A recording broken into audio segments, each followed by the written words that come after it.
Hello student, welcome to the 15th lecture of Mechanism of Organic Reactions Part 1. My name is Ram Parmar और आज के lecture में हम लोग इस चैप्टर का बहुत ही इंपॉर्टेंट टॉपिक स्टार्ट करें, that is acidic strength comparison. Students, अगर हम बात करें लेक्चर नंबर 13 और 14 की, तो वहां पे हमने बहुत सारे एमसीक्यू क्वेश्चन डिस्कस किए थे permanent effect of a electronic displacement in a covalent bond के ऊपर। परमानेंट इफेक्ट में हमने डिस्कस किया था इंडक्टिव इफेक्ट, रेजोनेंस, रेजोनेंस का एप्लीकेशन दैट इज एरोमेटिसिटी। उसके बाद हमने डिस्कस किया था हाइपर कॉन्जुगेशन। इन सब के ऊपर हमने बहुत सारे एमसीक्यू क्वेश्चन डिस्कस किए थे, आई होप आपको समझे भी होंगे। आज के लेक्चर में हम लोग एसिडिक स्ट्रेंथ कंपैरिजन सीखेंगे by use of all these permanent effects. मतलब इंडक्टिव इफेक्ट से लगा के हाइपर कॉन्जुगेशन सबको अप्लाई करके एसिडिक स्ट्रेंथ को कैसे कंपेयर किया जाता है, वो हम लोग आज के लेक्चर में डिस्कस करेंगे। This is going to be very very important. इसके बाद लेक्चर नंबर 16 में, ये 15 है, लेक्चर नंबर 16 में हम लोग इसके ऊपर एक पीडीएफ सॉल्व करेंगे जिसमें एसिडिक स्ट्रेंथ कंपैरिजन के ऊपर बहुत सारे क्वेश्चंस होंगे, वो हम लोग लेक्चर में डिस्कस करेंगे। तो students, let us start the lecture. आज के लेक्चर में हम लोग डिस्कस करेंगे acidic strength comparison with the use of all the permanent effects. ठीक है, ध्यान से सुनिएगा। अगर मेरे पास में एक एसिड है, एग्जांपल के तौर पे, if you start with N acid, say for example HA HA is an acid। HA क्या है बच्चों? एक कोई भी एक एसिड है जिसमें A क्या है? अनायन है। कुछ भी अनायन हो सकता है, सल्फेट हो सकता है, क्लोराइड, ब्रोमाइड, आयोडाइड, कुछ भी हो सकता है, फॉस्फेट भी, कुछ भी अनायन हो सकता है वो। It will dissociate into H plus plus what? A minus. मैंने आपको पहले भी बताया था कि जब भी एसिडिक स्ट्रेंथ कंपेयर की जाती है तो स्टेबिलिटी ऑफ कॉन्जुगेट बेस देखा हो जाता है। जो अनायन बना है यहाँ पे, इसी को बेटा हम लोग क्या बोलते हैं? Conjugate base. इसको हम लोग बोलेंगे कॉन्जुगेट बेस। जितना ज्यादा स्टेबल होगा कॉन्जुगेट बेस, उतना ज्यादा एसिडिक स्ट्रेंथ बढ़ेगा। तो स्टूडेंट्स, ये था हमारा क्या? एसिड। इसने अपना प्रोटॉन लूज किया और क्या बनाया? Conjugate base. सबसे बड़ी बात क्या है? Note, more stable is the dash base, conjugate base. So more stable is the conjugate base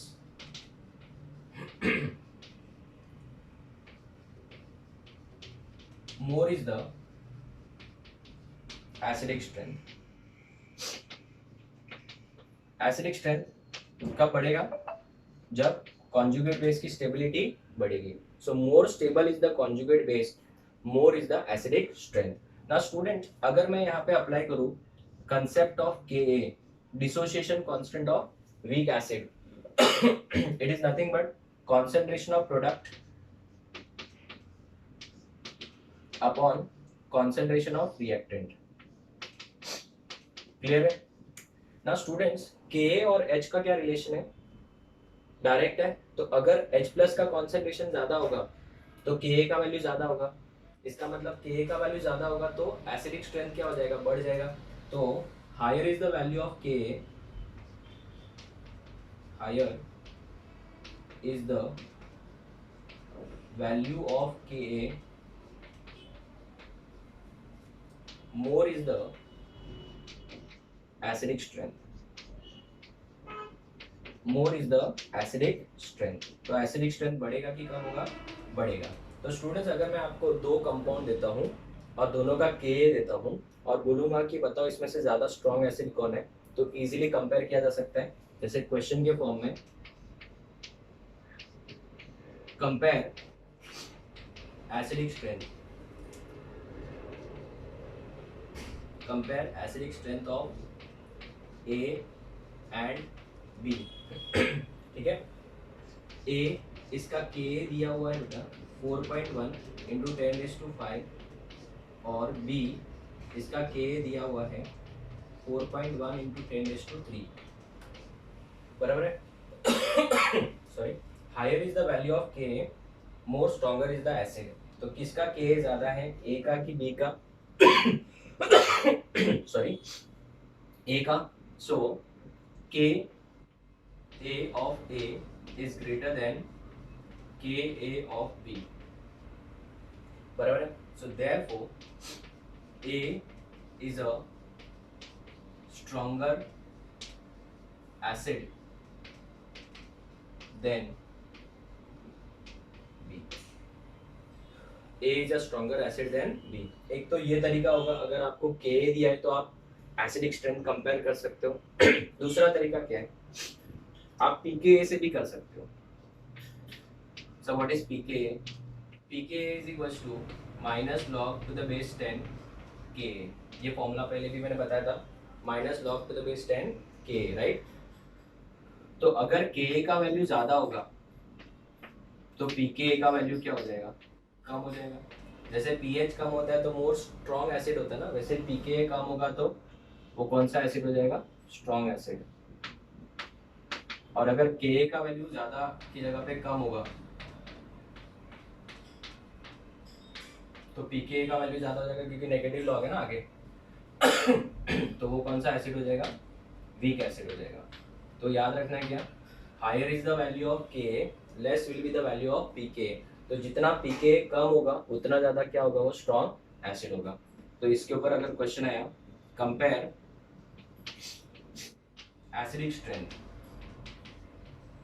compare acidic strength of P and Q। P and Q, दो एसिड दिए P एंड Q, उनका acidic strength compare करना है। P का जो pKa है वो दिया है समझो 4.5 एंड Q का जो pKa दिया हुआ है वो दिया है 3.2। pKa जितना कम होगा उतना ज्यादा स्ट्रॉन्ग एसिड। तो स्टूडेंट इसका सोल्यूशन क्या होगा, pKa of P is less than, sorry greater than pKa of क्या, Q। किसका pKa कम है, Q का, तो इसका मतलब this is going to be strong acid. So therefore Q is a dash acid, stronger acid than P। ठीक है। तो मुझे एक बात बताओ, अगर आपको एसिडिक स्ट्रेंथ कंपेयर करना है तो आपके पास दो तरीके हैं। या तो एग्जाम में Ka दिया होगा या आपको pKa दिया होगा। कभी कभी कैसा होता है, बहुत बार ऐसा ही होता है एक्चुअली, कि Ka और pKa देते ही नहीं है वो लोग, ठीक है, और आपको कॉन्जुगेट बेस की स्टेबिलिटी से कंपेयर करना होता है। तो तीसरा तरीका क्या है, कॉन्जुगेट बेस की स्टेबिलिटी से आपको कंपेयर करना है। जिसका कॉन्जुगेट बेस क्या होगा, जितना ज्यादा स्टेबल होगा उसका एसिडिक स्ट्रेंथ भी उतना ही ज्यादा होगा। सर जैसे समझा नहीं, क्वेश्चन के फॉर्म में देखो, अगर मैंने आपको एक क्वेश्चन पूछा कि मेरे पास में मिथेनॉल है, बराबर, दिस इज मिथेनॉल। उसके बाद में मेरे पास में अल्कोहल नहीं, फिनॉल ले लेते हैं, ये फिनॉल है, ठीक है, आराम से तसल्ली से सॉल्व करेंगे। उसके बाद में मेरे पास में समझो कार्बोक्सिलिक एसिड है,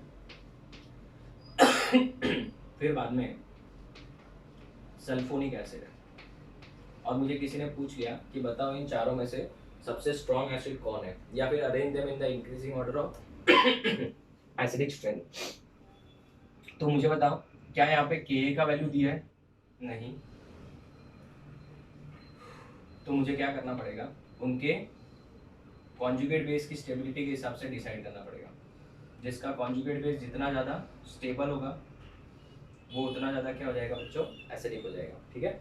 जैसे अगर मैं इसका कॉन्जुगेट बेस बनाऊँ तो यहाँ पे H+ लूज करने के बाद यहाँ पे बचेगा क्या, CH3, O के ऊपर माइनस आएगा, ये कॉन्जुगेट बेस हो गया। इसकी अगर बात करें तो यहाँ पे H+ और यहाँ पे फिनॉक्साइड आयन आएगा, इसमें भरपूर रेजोनेंस होगा, ठीक है। इसकी बात करें तो यहाँ पे आपको एसिडेट आयन मिलेगा, इसमें भी रेजोनेंस होगा, बराबर। और लास्ट वाले की बात करें तो यहाँ पे H+ मिथाइल सल्फोनेट आयन बनेगा इस तरीके से, बराबर ना स्टूडेंट्स। जिसका कॉन्जुगेट बेस जितना ज़्यादा स्टेबल होगा, इसको नाम देते हैं A, इसको नाम देते हैं B, इसको नाम C और इसको नाम D। जिसका कॉन्जुगेट बेस जितना ज़्यादा क्या होगा, स्टेबल होगा, वो उतना ज़्यादा क्या होगा, एसिडिक होगा। अगर हम बात करें तो ये क्या अनायन है कि कटायन है, अनायन है, जबकि सबको पता है कि ये जो मिथाइल ग्रुप होता है वो प्लस आई इफेक्ट देगा। तो मुझे एक बात बता, अनायन को तो भगाने वाला चाहिए, ये तो खिलाने वाला मिल गया, so this is going to be least stable, highly क्या है, ये अनस्टेबल है।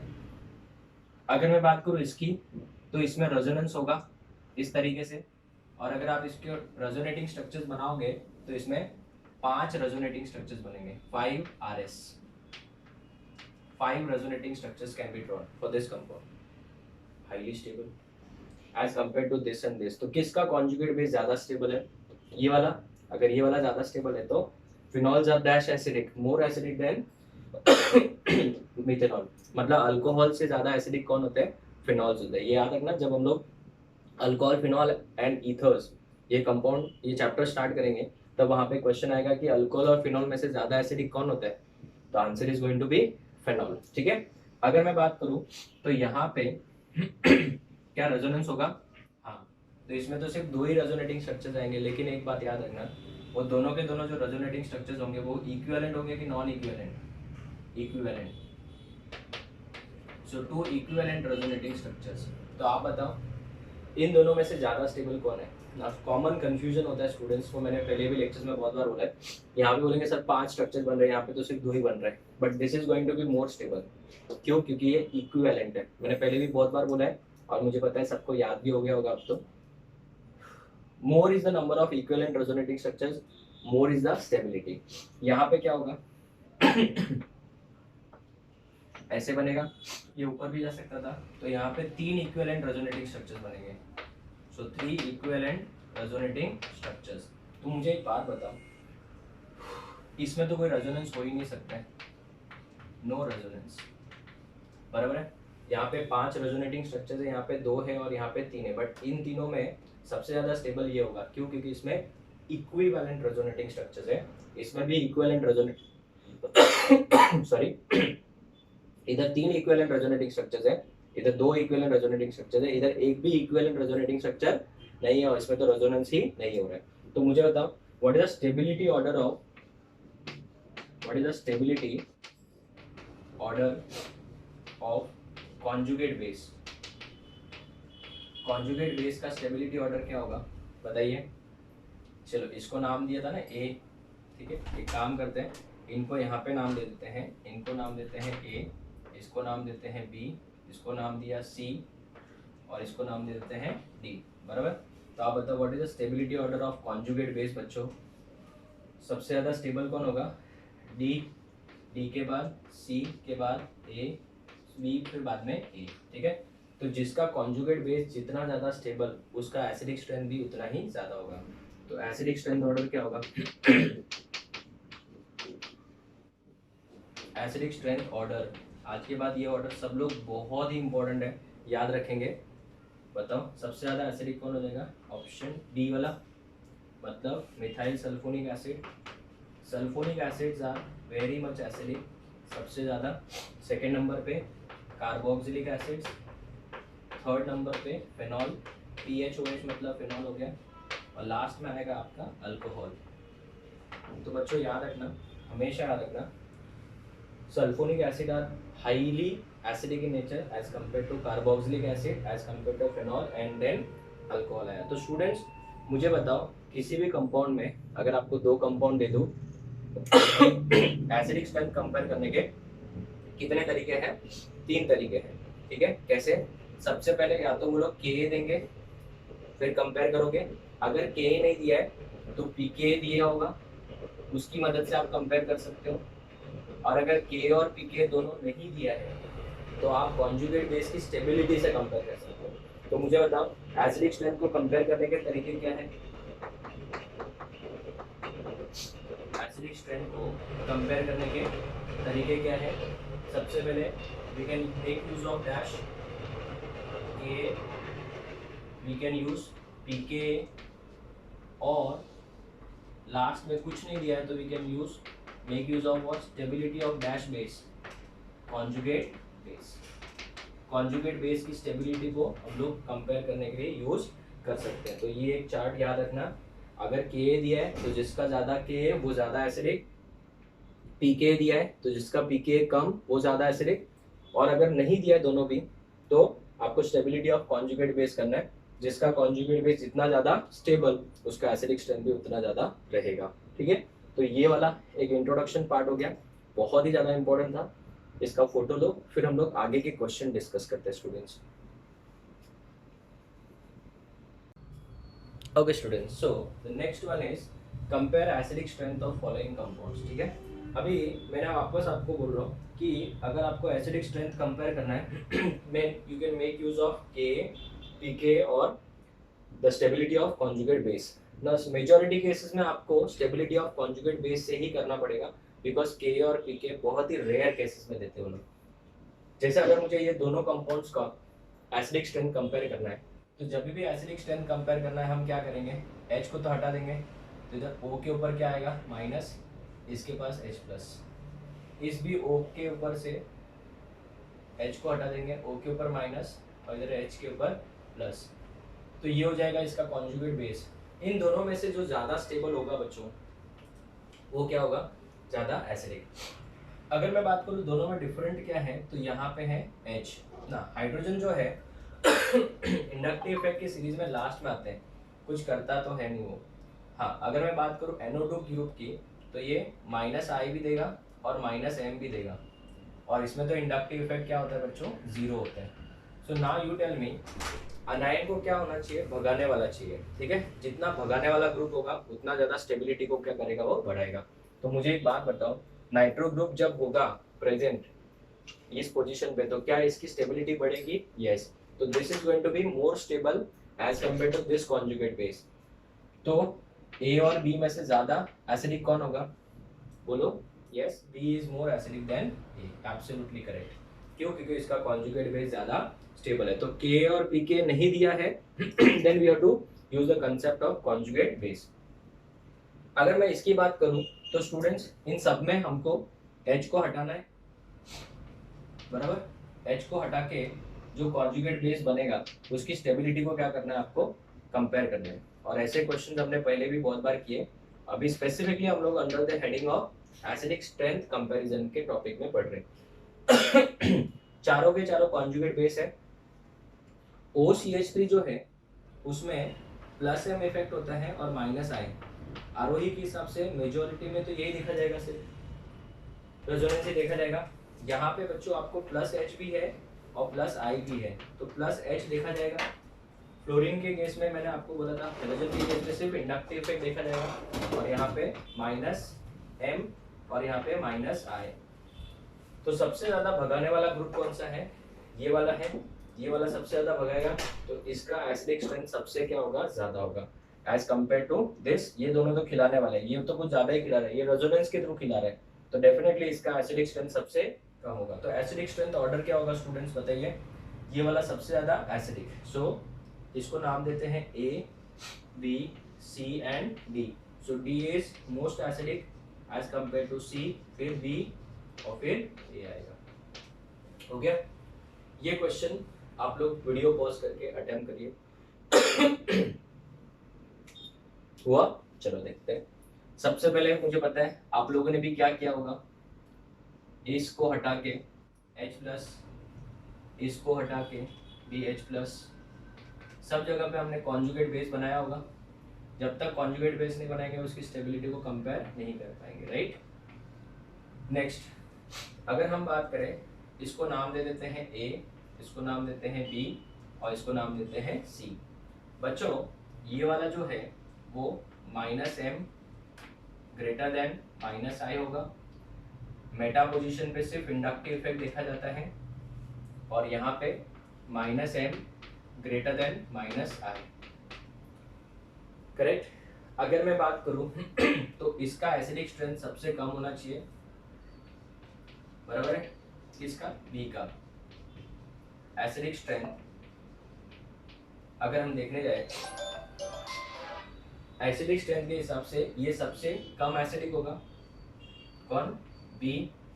अगर मैं A और C को कंपेयर करूं तो डेफिनेटली A का ज़्यादा होगा और C का उससे कम। A आया सबका आंसर, पक्का? This is wrong. ठीक है, ये मेजॉरिटी स्टूडेंट्स यही टिक करते हैं और ये आंसर क्या है, रॉन्ग है।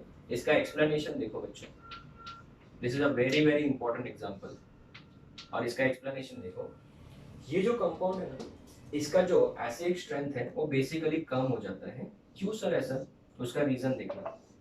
अगर हम बात करें इस कंपाउंड के बारे में, तो यहाँ पे क्या है बच्चों, O और H है, करेक्ट। अगर ये H की बात करें, यहाँ पे नाइट्रोजन है, इसके ऊपर माइनस का चार्ज है, और यहाँ पे डबल बॉन्ड O है, इस नाइट्रोजन के ऊपर प्लस का चार्ज है। सबको पता है ये हाइड्रोजन के ऊपर डेल पॉजिटिव का चार्ज होगा और इस ऑक्सीजन के ऊपर डेल नेगेटिव का चार्ज होगा। तो स्टूडेंट्स, ये हाइड्रोजन और इस ऑक्सीजन के बीच में हाइड्रोजन बॉन्डिंग हो जाएगा। इसको हम लोग बोलेंगे केमिस्ट्री में इंट्रामोलिकुलर हाइड्रोजन बॉन्डिंग। और अगर इसमें इंट्रामोलिकुलर हाइड्रोजन बॉन्डिंग हो रहा है तो कहना है बच्चों, ये हाइड्रोजन की वजह से यहाँ पे क्या बना है, रिंग बना है, और रिंग को हम लोग केमिस्ट्री में बोलते हैं चिलेट। क्या बोलते हैं? Chelate formation.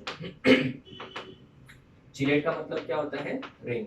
तो आज के बाद याद रखना, कभी भी अगर इंट्रामोलिकुलर बॉन्डिंग की वजह से क्या बन रहा है, रिंग बन रहा है, then it is highly stable. This is going to be highly stable.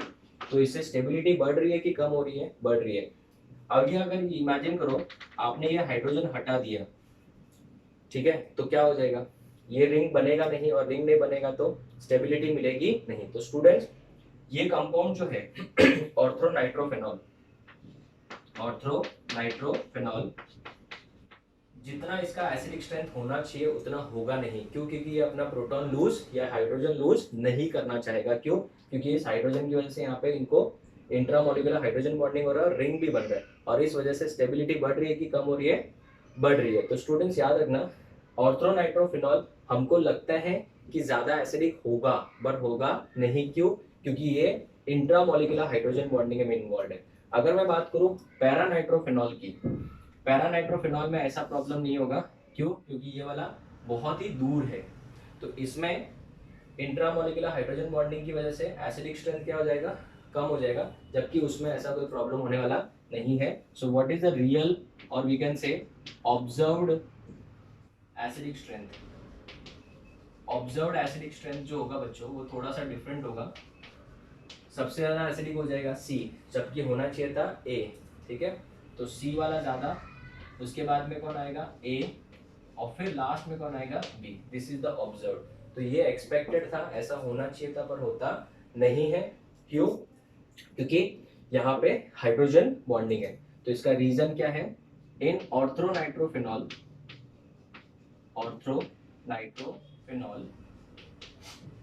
Due to intramolecular hydrogen bonding, a chelate is formed which is more stable. therefore it will not give H plus ion easily वो H plus ions नहीं देगा, right? It will not give H plus ion easily. therefore orthonitrophenol is less acidic than पैरानाइट्रोफेनॉल। ठीक है ना। अभी offline में मुझे बच्चे पूछते हैं, सर तो फिर इसका तो एसिडिक स्ट्रेंथ सबसे कम होना चाहिए, ए सबसे लास्ट में आना चाहिए। नहीं, ऐसा भी नहीं होगा। यहाँ पे मीजोमरिक इफेक्ट थोड़ा बहुत तो है, यहाँ पे तो सिर्फ इंडक्टिव इफेक्ट है। और मीजोमरिक और इंडक्टिव में हम लोग प्रेफरेंस किसको देंगे बच्चों? मीजोमरिक इफेक्ट को देंगे। तो याद रखना, इसका answer A greater than C greater than B होना चाहिए था, पर होता क्या है? C greater than A greater than B हो जाएगा। Is it clear? तो याद रखना बच्चों, इसमें ऑर्थोनाइट्रोफेनॉल में इंट्रामोलिकुलर हाइड्रोजन बॉन्डिंग होता है, जबकि इसमें ऐसा इंट्रामोलिकुलर हाइड्रोजन बॉन्डिंग होगा नहीं। ठीक है। तो स्टूडेंट, जब हम लोग अल्कोहल, फिनॉल्स, इथर्स कंपाउंड में ये चैप्टर पढ़ेंगे, तब वहाँ पे एसिडिक स्ट्रेंथ अगर आपको पूछा जाएगा तो इन दोनों में से ज्यादा कौन हो जाएगा? डेफिनेटली इट विल बी ऑर्थोनाइट्रोफेनॉल क्या हो जाएगा? कम, और पैरानाइट्रोफेनॉल क्या हो जाएगा? ज्यादा हो जाएगा। तो student, this is a very very important question. Next question discuss करते हैं एसिडिक स्ट्रेंथ कंपेयर का। नेक्स्ट क्वेश्चन है आप लोग इसको अटेम्प्ट करिएगा। यहाँ पे ये बेंजोइक एसिड वाला पार्ट है, यहाँ पे OCH3, यहाँ पे भी बेंजोइक एसिड, यहाँ पे CH3 है, चलिए बेंजोइक एसिड, यहाँ पे क्लोरीन है, और यहाँ पे बेंजोइक एसिड है, और यहाँ पे NO2 ग्रुप है। स्टूडेंट्स अभी इसमें एसिडिक स्ट्रेंथ का ऑर्डर क्या होगा वो आपको डिस्कस करना है। इसको मैं मार्क करूँ A, B, C and D ना। डेफिनेटली बच्चों इसमें से भी H को हटाएंगे हम लोग, इधर माइनस आ जाएगा, H के ऊपर क्या आएगा प्लस, वैसे यहाँ पे भी H के ऊपर प्लस और O के ऊपर माइनस। आपको कॉन्जुगेट बेस की स्टेबिलिटी को कंपेयर करना है, अगर pK और pKb या फिर Ka और Kb नहीं दिया है तो, बराबर है। तो आप बताओ यहाँ पे ये वाला ग्रुप कौन सा है, अनायन है ना। कॉन्जुगेट बेस कब स्टेबल होगा, जितना ज्यादा इलेक्ट्रॉन विड्रॉइंग ग्रुप होगा। ये भाई साहब तो क्या करते हैं, plus M greater than minus I, ये वाला plus H greater than plus I, इसमें तो सिर्फ माइनस I होगा, और इसमें माइनस M भी है और माइनस I भी है, which is greater than minus M is minus greater than minus I। तो सबसे ज्यादा स्टेबल कौन होगा, ये वाला, क्योंकि सबसे ज्यादा खींचने वाला ग्रुप है। तो एसिडिक स्ट्रेंथ ऑर्डर क्या होगा, एसिडिक स्ट्रेंथ ऑर्डर, ऐसे क्वेश्चन हमने बहुत बार डिस्कस किए हैं। It is going to be D greater than C greater than B greater than A, ठीक है। तो ये एक और बहुत ही इंपॉर्टेंट क्वेश्चन है। तो स्टूडेंट ऐसे और भी थोड़े क्वेश्चंस हैं, इसमें एक बहुत ही इंपॉर्टेंट टॉपिक आएगा अभी, ऑर्थो इफेक्ट, वो क्या होता है मैं वो भी डिटेल में डिस्कस करूंगा मॉडल के साथ। आप इसका फोटो लो फिर हम आगे बढ़ते हैं। Okay students, so let us discuss the next question. Compare the acidic strength of following 4 acids. This is A, B,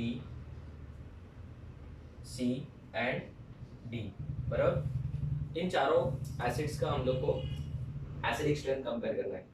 Now listen to me carefully. This is a very important question. Generally students confuse होते हैं, अभी sir यहाँ पे तो electron donating है, कैसे compare करना है। तो स्टूडेंट सबसे पहले देख लो, ये कौन है, सल्फोनिक एसिड है। इसके 3 इक्विवेलेंट रेजोनेटिंग स्ट्रक्चर्स मिलेंगे। इसमें ये ग्रुप को देखो ही मत, ये कार्बोक्सिलिक एसिड है, इसमें 2 इक्विवेलेंट होंगे, इसमें इक्विवेलेंट नहीं है। तो स्टूडेंट्स एक बात दिमाग में बिठा लो, एसिडिक स्ट्रेंथ कंपेयर करने में आपको सबसे पहले ग्रुप देखना है कि एसिड ग्रुप कौन सा है। अगर आपको सल्फोनिक एसिड दिख जाए कभी, सल्फोनिक एसिड, तो डेफिनेटली बेटा वो सबसे ज्यादा होगा उसमें। फिर ये ग्रुप्स को चेक मत करो, सेकेंड नंबर पे हमेशा कार्बोक्सिलिक एसिड आएगा। तो कंपैरिजन बेसिकली सिर्फ इन दोनों में ही है, इन दोनों में, ठीक है। अगर हम बात करें तो यहाँ पे O के ऊपर माइनस होगा, H के ऊपर प्लस होगा, यहाँ पे भी O के ऊपर माइनस होगा, H के ऊपर क्या होगा प्लस। तो कंपैरिजन बेसिकली इन दोनों में ही है। और अगर इन दोनों में भी मैं कंपेयर करूँ तो यहाँ पे तो सिर्फ माइनस I इफेक्ट आएगा, यहाँ पे minus M greater than minus I आएगा, करेक्ट है। तो A फिर B आएगा। अभी मुझे था इन दोनों में से ज्यादा एसिडिक कौन होगा, this is going to be more stable, anion इसका ज्यादा स्टेबल है, तो कहने से इसके बाद D आएगा, और D के बाद फिर कौन आएगा, C आएगा। सो this is the acidic strength comparison of this 4 acids, ठीक है। तो याद रखना अगर सल्फोनिक एसिड, कार्बोक्सिलिक एसिड और फिनॉल है तो सबसे पहले सल्फोनिक एसिड आ गया, कार्बोक्सिलिक एसिड, फिर ग्रुप्स को मत देखो। ग्रुप्स कब देखा जाएगा, जब दोनों सेम होगा तभी, ठीक है। ये बहुत ही इंपॉर्टेंट है और स्टूडेंट्स इसमें बहुत गड़बड़ करते हैं, इससे पता अपना आंसर बहुत ही क्विकली सॉल्व हो जाएगा, ठीक है। Next question is very very important. Next अगर मैं बात करूं और आपको पूछ लूं कि बताओ इन दोनों में से ज्यादा एसिडिक कौन होगा, एक तो ये और एक ये, ठीक है।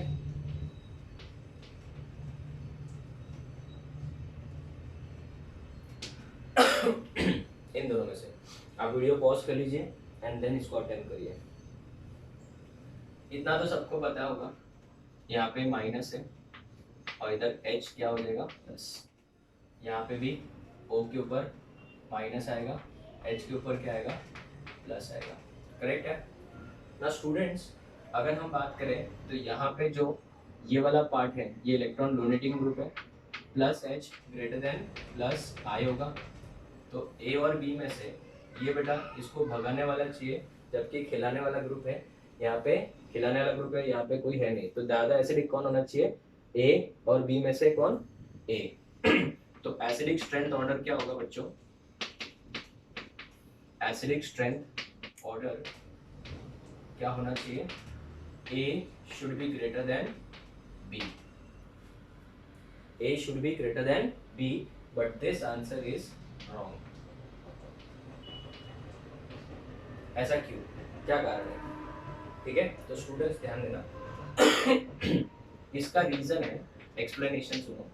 यहाँ पे एक आपको बहुत ही इंपॉर्टेंट चीज सीखने मिलेगी और उसका नाम है ऑर्थो इफेक्ट। कौन सा इफेक्ट, ऑर्थो इफेक्ट। अब ये ऑर्थो इफेक्ट क्या होता है, या फिर इसका दूसरा नाम है SIR इफेक्ट। सर इफेक्ट नहीं बोलना है, SIR ही बोलना है इसको, SIR effect, steric inhibition in resonance. अभी ये बहुत डिटेल में मैं सिखाने वाला हूँ, एकदम ध्यान से सुनना। बहुत बार स्टूडेंट्स ऐसे क्वेश्चन पे गड़बड़ कर जाते हैं और इसमें कोई बड़ा कोई ट्रिक नहीं है, सिंपल सा कंसेप्ट अप्लाई होगा, मैं आपको बताता हूँ, ध्यान देना स्टूडेंट्स। मुझे सबसे पहले ना थोड़ा सा बेसिक्स के ऊपर थोड़ा फोकस करना है, तो आप लोग सिर्फ ये बेसिक्स पहले समझ लो, एकदम ध्यान से सुनो। इमेजिन करो मेरे पास में बेंजोइक एसिड है, this is a benzoic acid. आप मुझे बताओ बेंजोइक एसिड में अगर मैं H को हटा दूं तो मेरे पास में ऐसा ग्रुप होगा, क्लियर है, हाँ सर। और अगर मैं इसी को फॉर्मिक एसिड के साथ कंपेयर करूं, फॉर्मिक एसिड, तो मेरे पास ऐसा ग्रुप होगा, हाँ सर, बराबर है। आप मुझे ये बताओ ये दोनों एसिड हुए कि नहीं हुए, हुए। इसमें मुझे बताओ क्या ये रिंग भी पार्टिसिपेट कर रहा है रेजोनेंस में, हाँ सर। तो मुझे एक सिंपल सा क्वेश्चन है, इससे जो रेजोनेटिंग स्ट्रक्चर्स आएंगे वो नॉन इक्विवेलेंट आएंगे कि इक्विवेलेंट आएंगे, नॉन इक्विवेलेंट आएंगे पक्का। और दूसरी बात ये, इसमें क्या आएंगे, इक्विवेलेंट रेजोनेटिंग स्ट्रक्चर्स आएंगे, हाइड्रोजन का तो कोई इफेक्ट होता ही नहीं है। द क्वेश्चन अराइजेस स्टूडेंट्स, यहाँ पे बेंजीन रिंग की वजह से इसको क्या मिल रहा है, नॉन इक्विवेलेंट रेजोनेटिंग स्ट्रक्चर्स। क्यों, क्योंकि इसका जो पाई बॉन्ड है ये वाला और इसका जो पाई बॉन्ड है they are parallel to each other, तो पैरेलल होंगे तो बेटा रेजोनेंस में पार्टिसिपेट कर सकता है। तो स्टूडेंट बेसिकली बेंजीन की वजह से बेंजोइक एसिड का स्टेबिलिटी कम हो रहा है कि बढ़ रहा है, कम हो रहा है। क्यों, क्योंकि नॉन इक्विवेलेंट रेजोनेटिंग स्ट्रक्चर्स आ रहे हैं। So can we say that presence of very important statement, presence of dash ring, benzene ring decreases the dash strength, acidic strength of dash benzoic acid।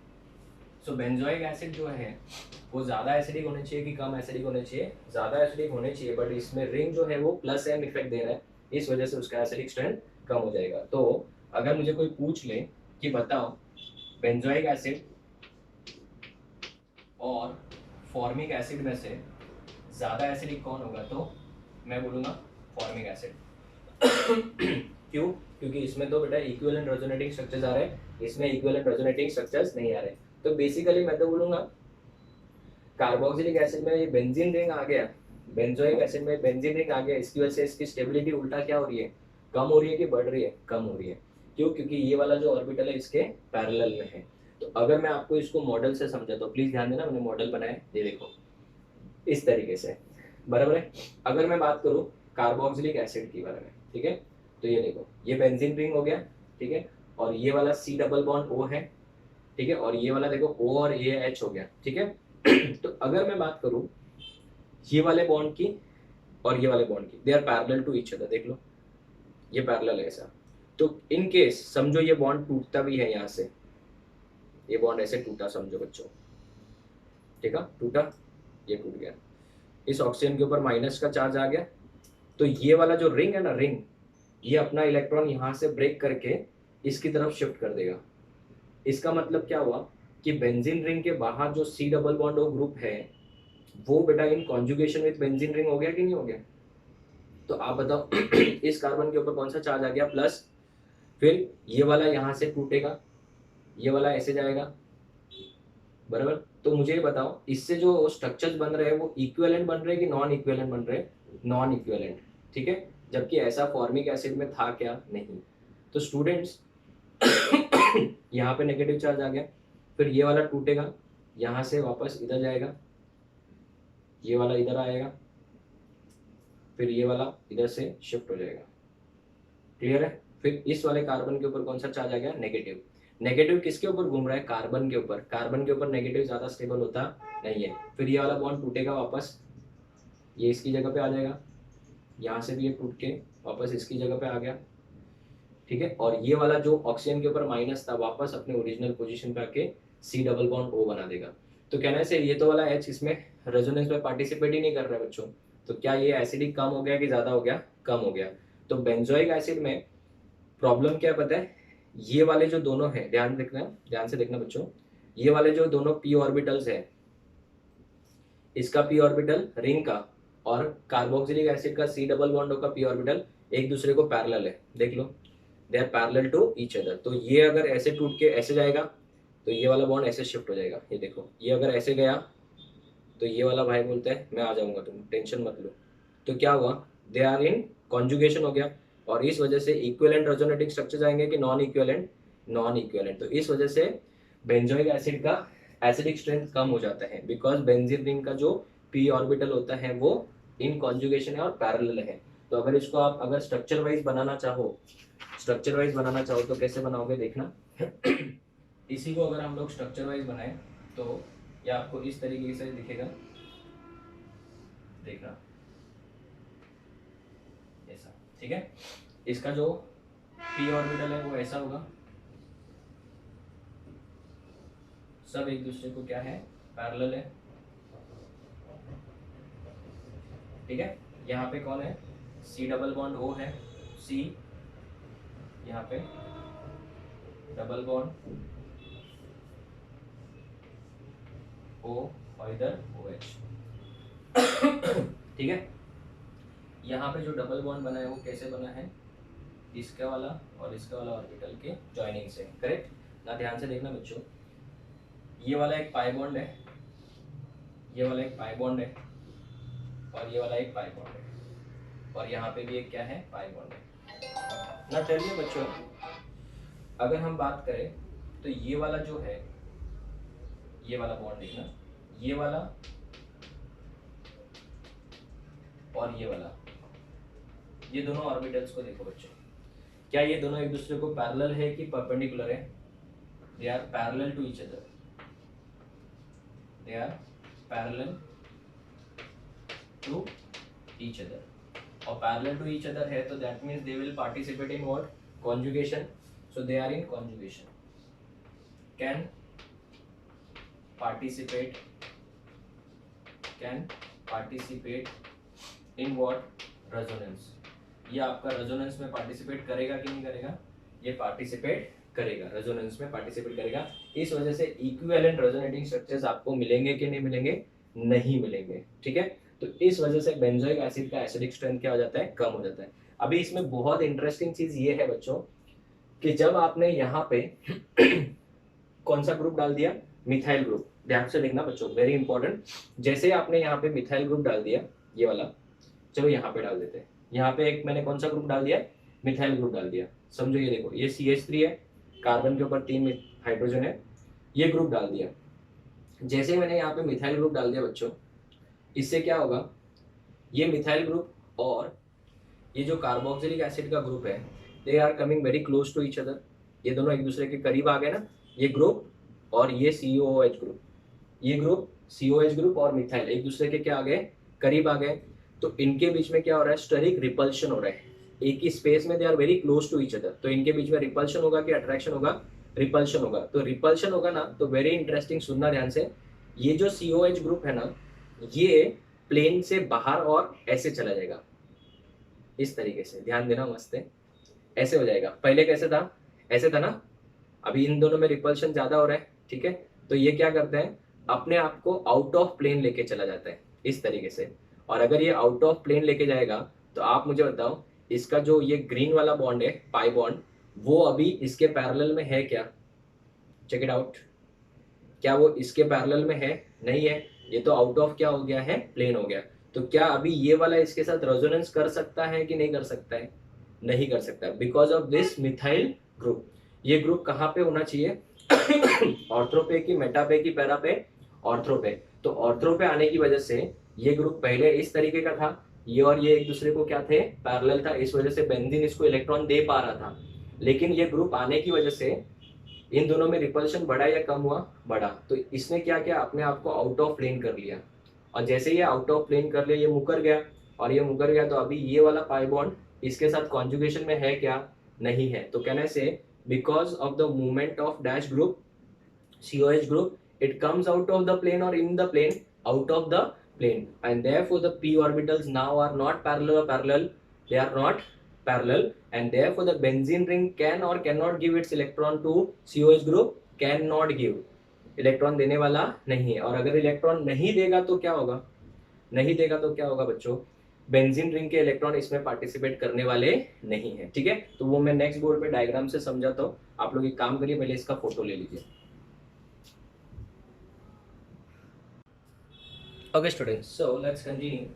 ये वाला पार्ट मैंने arrays नहीं किया है ताकि हम लोग इसको यूज कर सकते हैं रेफरेंस के लिए, ठीक है ना। सुनो, acidic strength of ortho substituted benzoic acid is greater, इसका एक्चुअली कम होना चाहिए पर होता है ज्यादा, ऐसा क्यों वो मैं बताऊंगा। And this effect is called as what, ortho effect, and और it is also known as steric inhibition in resonance ना। स्टेरिक इनहिबिशन ऑफ रेजोनेंस क्यों, क्योंकि स्टेरिक रीजन की वजह से यहाँ पे रेजोनेंस नहीं हो पाएगा। मैं आपको बताता हूँ कैसे, ध्यान देना।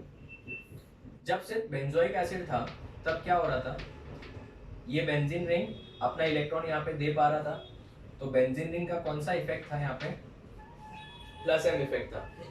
लेकिन यहाँ पे मिथाइल ग्रुप आने के बाद अभी ये बेंजीन रिंग अपना इलेक्ट्रॉन इसको नहीं दे सकता, no plus M effect, no plus M effect. Sir ऐसा क्यों, यहाँ पे जो मिथाइल ग्रुप है, ये मिथाइल ग्रुप आने की वजह से क्या हुआ, ये COH now it is out of plane चला गया। So methyl group makes COH group out of plane. अगर ये आउट ऑफ प्लेन में चला जाएगा तो क्या रेजोनेंस होगा बेंजीन रिंग के साथ, नहीं। Now no plus M effect by benzene. तो इससे क्या होगा, अभी ये रेजोनेंस में पार्टिसिपेट नहीं करेगा। तो अगर मैं आपको पूछूं कि अगर ये रेजोनेंस में पार्टिसिपेट नहीं करेगा किसकी वजह से, बेंजीन रिंग की वजह से, तो क्या ये प्रोटॉन लूज करने के बाद ध्यान देना जरा, बहुत इंपॉर्टेंट है। यहाँ पे CH3 है ही है, यहाँ पे C डबल बॉन्ड O है, और यहाँ पे O के ऊपर कौन सा चार्ज है, माइनस। अगर इसने प्रोटॉन लूज कर दिया ये वाला, ठीक है, तो क्या बेंजीन रिंग अभी इसको इलेक्ट्रॉन देगा, नहीं देगा। और अगर बेंजीन रिंग इसको इलेक्ट्रॉन नहीं देगा तो ये लोन पेयर इधर से इधर शिफ्ट होगा, और फिर ये इधर से इधर शिफ्ट होगा। इधर से कोई रेजोनेंस होने वाला नहीं है, इधर से कोई रेजोनेंस नहीं है। तो मुझे था ये वाला जो स्ट्रक्चर मिल रहा है बच्चों, ये वाला इक्विवेलेंट होगा कि नॉन इक्विवेलेंट होगा, इक्विवेलेंट रेजोनेटिंग स्ट्रक्चर। और अगर इक्विवेलेंट रेजोनेटिंग स्ट्रक्चर्स होगा तो मोर स्टेबल और लेस स्टेबल, मोर स्टेबल। तो कहना है से मैं तो बोलूंगा ये मिथाइल ग्रुप के आने की वजह से जब ये आउट ऑफ प्लेन चला गया बेंजीन रिंग के साथ में, वो अभी कोई रेजोनेंस कर नहीं सकता, तो अच्छा हो गया इसके लिए, इसका एसिडिक स्ट्रेंथ क्या हो गया, बढ़ गया। अगर इसी को मैं डायग्राम से देखूं तो पहले कैसा था, ये मिथाइल ग्रुप है, ये COH ग्रुप है, राइट। तो जब दोनों देखो पास में, ये ग्रुप बड़े बड़े ग्रुप दोनों पास में थे, तो इन दोनों में क्या हो रहा था बच्चों, रिपल्शन हो रहा था। तो ये पहले दोनों एक दूसरे के क्या थे, पैरेलल थे, बट जैसे ही ये ग्रुप आया ऑर्थो पे, ऑर्थो इसके लिए तो इसको ऑर्थो इफेक्ट बोलते हैं, ऑर्थो पे आया तो ये ग्रुप ने अपने आप को क्या कर दिया, आउट ऑफ प्लेन लेके गया। तो क्या अभी ये ग्रुप का जो पाई बॉन्ड है और ये पाई बॉन्ड एक दूसरे को पैरेलल है क्या? नहीं है। ये देखो, ये ऊपर की तरफ जा रहा है और ये हॉरिजॉन्टल है। तो स्टूडेंट्स ये अभी रेजोनेंस कर सकता है क्या बेंजीन रिंग के साथ? नहीं। तो कहने से अभी इसके पास कोई ऑप्शन नहीं है। ये एच समझो यहाँ से गया, जैसे एच जाएगा इसके पास कोई ऑप्शन नहीं है, फिर इसको यहीं पे रेजोनेंस करना पड़ेगा ऐसे। तो मुझे एक बात बताओ, अगर ये ऐसे ही रेजोनेंस करेगा तो बेंजीन रिंग के साथ कोई रेजोनेंस हो ही नहीं रहा है। तो पहले इधर O के ऊपर माइनस था, ठीक है, फिर इधर से जब बॉन्ड शिफ्ट होगा तो इधर O के ऊपर माइनस आ जाएगा, इस ऑक्सीजन के ऊपर माइनस आएगा, फिर वापस जब बॉन्ड शिफ्ट होगा तो इसके ऊपर माइनस। तो कहना है इससे कौन से स्ट्रक्चर्स बनेंगे? इक्विवेलेंट की non equivalent? Equivalent resonating structures बनेंगे। और इक्विवेलेंट रेजोनेटिंग स्ट्रक्चर्स होंगे तो ज्यादा स्टेबल की कम स्टेबल? ज्यादा स्टेबल। तो अगर मैं इसका ऑर्बिटल व्यू बनाता हूँ, ठीक है, ध्यान देना, ऐसा वाला, तो क्या अभी वो पैरेलल है एक दूसरे को? नहीं है। Now they are not parallel to each other. ध्यान देना। इस तरीके से है, करेक्ट ना? इसके तो पी ऑर्बिटल एक दूसरे को पैरेलल है, ऐसे वाले ना। बेंजीन रिंग का ये जो पी ऑर्बिटल है और ये वाला जो पी ऑर्बिटल है वो एक दूसरे को अभी पैरेलल नहीं होगा। क्यों नहीं होगा? बिकॉज ये कार्बन थोड़ा सा अभी क्या हो चुका है, आउट ऑफ प्लेन चला गया है इस तरीके से। तो वो अगर आउट ऑफ प्लेन चला गया है तो यहाँ पे OH है, यहाँ पे कौन है? ऑक्सीजन है। ये दोनों तो एक दूसरे को पैरेलल है ही है। ध्यान देना बच्चों, ये दोनों तो एक दूसरे को पैरेलल है ही है, बराबर है। ये दोनों अभी एक दूसरे को पैरेलल है क्या? ये दोनों नहीं।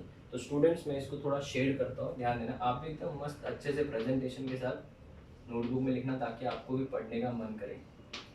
क्या ये दोनों शेडेड जो है वहाँ पे देखो, इसके लिए मैंने हटाया नहीं था। नाउ दे आर, देखो यहाँ पे पैरेलल टू ईच अदर था, तो यहाँ पे क्या लिखूंगा? Now they are not parallel to each other, not parallel to each other.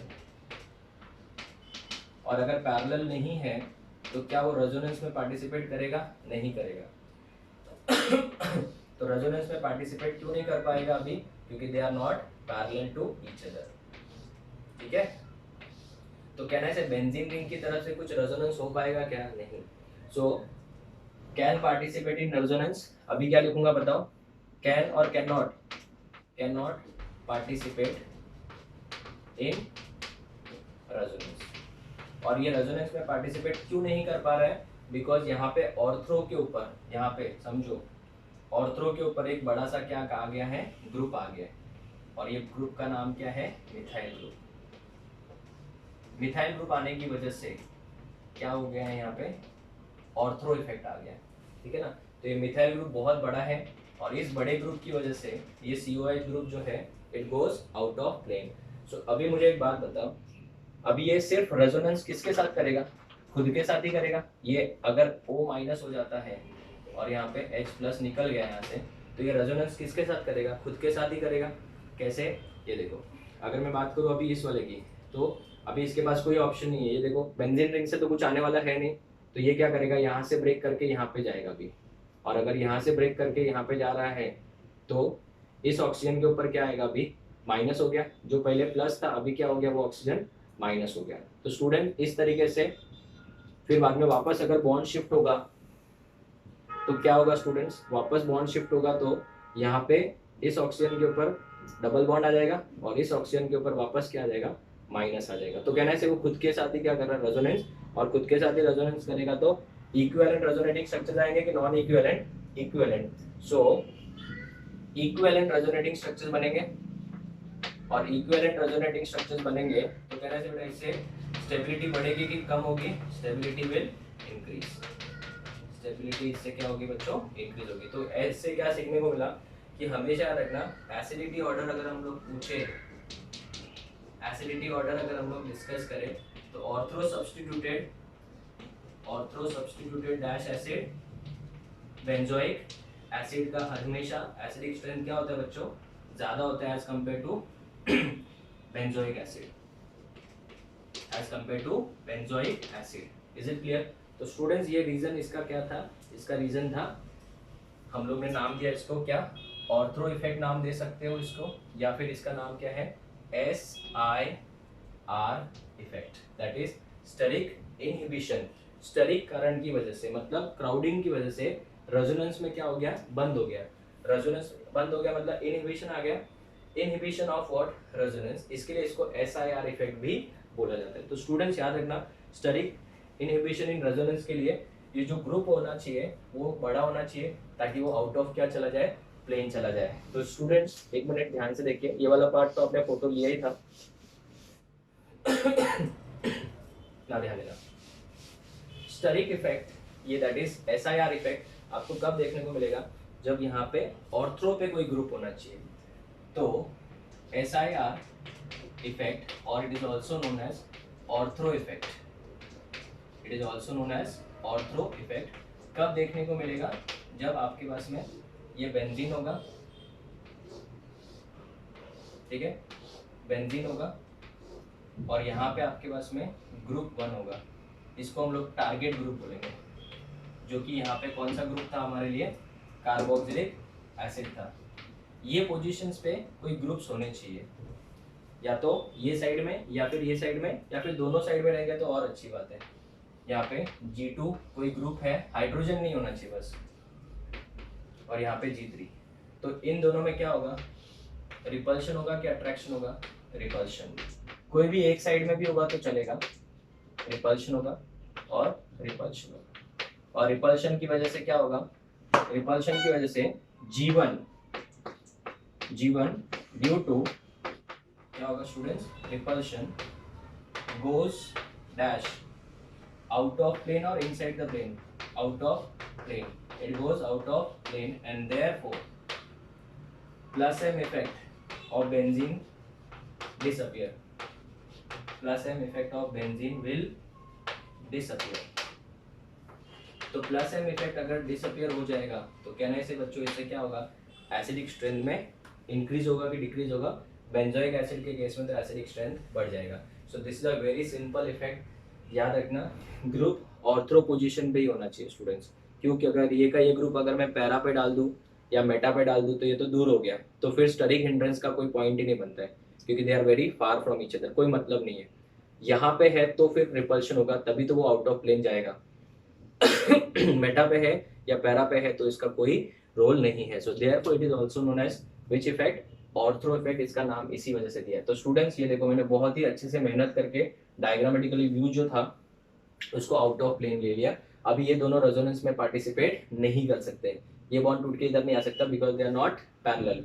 जब मैंने आपको कॉन्जुगेशन सिखाया था, रेजोनेंस सिखाया था, तो मैंने आपको पहले भी बोला था the atom which are participating in resonance should have parallel p orbitals, जबकि ये वाला p ऑर्बिटल इसको पैरेलल है सबको, तो इनमें तो रेजोनेंस हो जाएगा, ये अलग ही दुनिया हो गई। ये वाला इसके साथ रेजोनेंस में पार्टिसिपेट नहीं कर सकता, देखो मैंने क्रॉस किया है, क्यों नहीं कर सकता, बिकॉज मिथाइल ग्रुप की वजह से COH ग्रुप जो है वो आउट ऑफ प्लेन चला जाएगा। अभी लेक्चर में जनरली कैसा होता है, अगर हम लोग बिना मॉडल के पढ़ेंगे तो फिर डेफिनेटली समझ में नहीं आएगा, बट मैंने आपको विद प्रैक्टिकल इफेक्ट देखो ये दिखा है। अभी ये पैरेलल है, बट अगर मैं यहाँ पे मिथाइल ग्रुप जोड़ देता हूँ पहले ये दोनों पैरेलल थे, बट मिथाइल ग्रुप के आने की वजह से now it will go out of plane, ऐसा, ठीक है। तो आउट ऑफ प्लेन, तो अभी ये वाला पाई बॉन्ड और ये वाला पाई बॉन्ड रेजोनेंस में पार्टिसिपेट नहीं कर सकता, अभी ये पाई बॉन्ड टूट के ऐसे नहीं आ सकता, ठीक है। तो बेंजीन रिंग अलग दुनिया बनाएगा अपनी अभी, और COH ग्रुप अपने खुद के साथ ही रेजोनेंस करेगा। तो मोर is the number of equivalent resonating structures, more is the stability and more will be the acidic strength. तो आज के बाद एकदम दिमाग में रखना, ortho substituted benzoic acid, ortho substituted benzoic acid are more acidic than benzoic acid. Is it clear? आप इसका फोटो लो, फिर हम थोड़ा एग्जांपल डिस्कस करते हैं। ओके स्टूडेंट्स, सो एक क्वेश्चन सॉल्व करते हैं। Compare the acidic strength of following. सबसे पहले आप लोग भी इसको अटेम्प्ट करिएगा। मैं सबसे पहले क्वेश्चन लिख रहा हूँ, क्वेश्चन जब तक मैं लिख रहा हूँ आप सबके आंसर भी सोच के रखिएगा। This is very important question. Next lecture में स्टूडेंट्स पूरा लेक्चर हम लोग सिर्फ एक क्वेश्चन सेट को सॉल्व करेंगे, दैट इज लेक्चर नंबर 16 में आपको एक PDF दिया जाएगा और PDF को ही हम लोग सॉल्व करेंगे लेक्चर नंबर 16 में। चलिए, इसका आंसर आप लोग सोच के रखिए, मैं तब तक और भी क्वेश्चन लिख रहा हूँ बोर्ड पे। ए बी और सी में ज़्यादा एसिडिक कौन होगा वो आप डिस्कस करिए।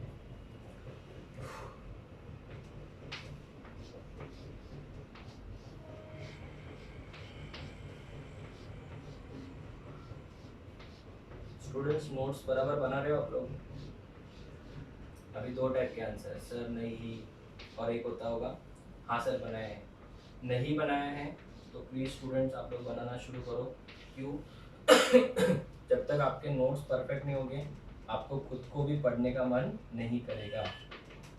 सर हमको वैसे भी नहीं करता है, तो फिर अभी मैं क्या बोलूँ? बोलो मत पढ़ाओ सर, ऐसा तो हो नहीं सकते, मैं तो पढ़ाऊँगा। ठीक है, चलो इन दोनों क्वेश्चंस का तो डेफिनेटली आंसर आया ही होगा। ठीक है, नेक्स्ट क्वेश्चन है थर्ड वाला।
ठीक है, इनको डिस्कस करते हैं सबको, देखते हैं इन सबके आंसर्स क्या है।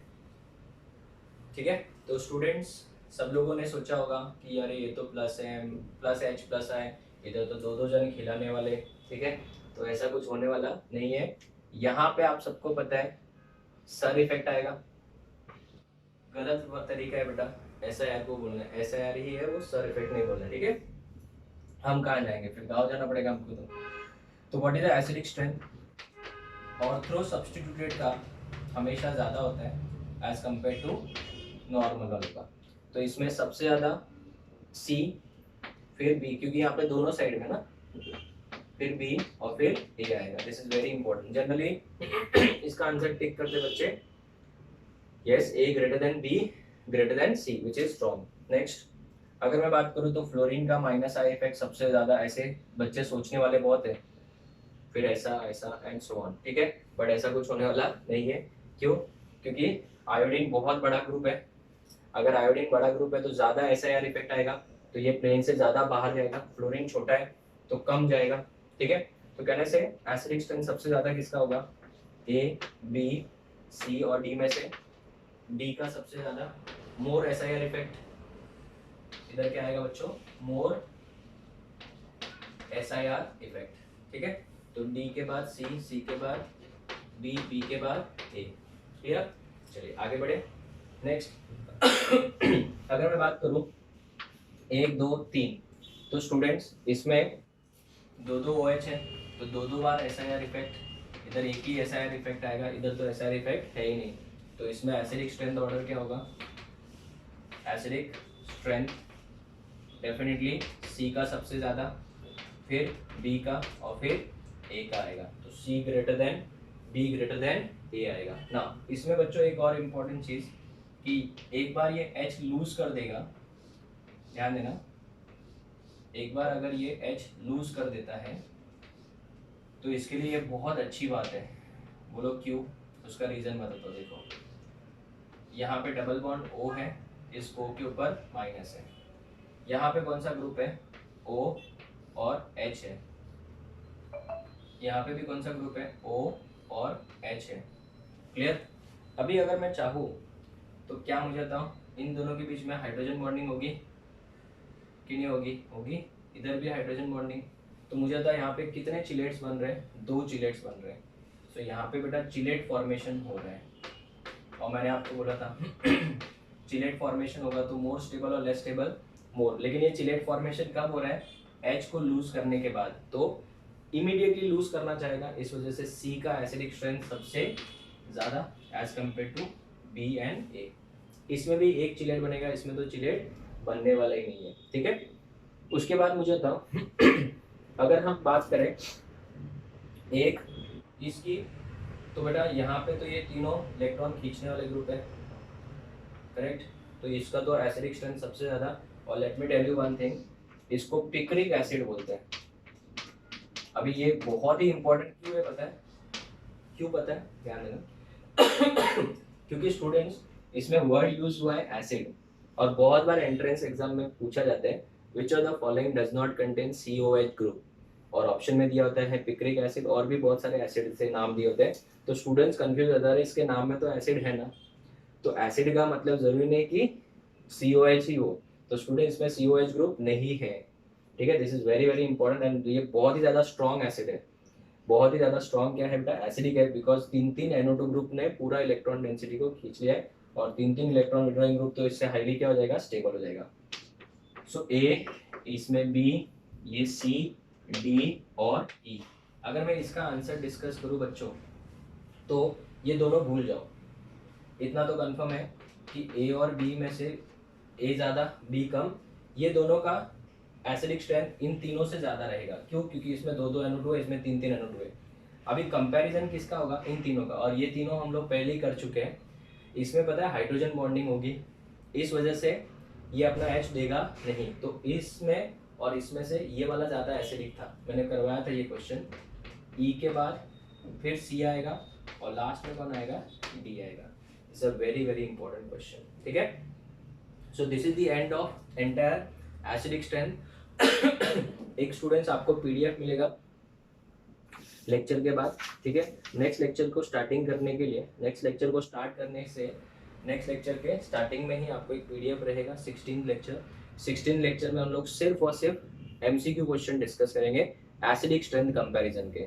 तो जितने भी एंट्रेंस एग्जाम में क्वेश्चन आए हैं और भी बहुत सारे इंपॉर्टेंट क्वेश्चंस है, एसिडिक स्ट्रेंथ पूरा का पूरा कम से कम 25 से 26 क्वेश्चन हम लोग सॉल्व करेंगे। तो students next lecture that is lecture number 16 में हम लोग सिर्फ MCQ क्वेश्चन डिस्कस करेंगे। तो आज का लेक्चर अच्छे से रिवाइज कर लो, नोटबुक में लिख लो, ऑर्थो इफेक्ट क्या होता है वो अच्छे से समझ लो, और फिर नेक्स्ट लेक्चर 16th लेक्चर देखना, और आपको हर एक चीज बहुत अच्छे से समझेगी।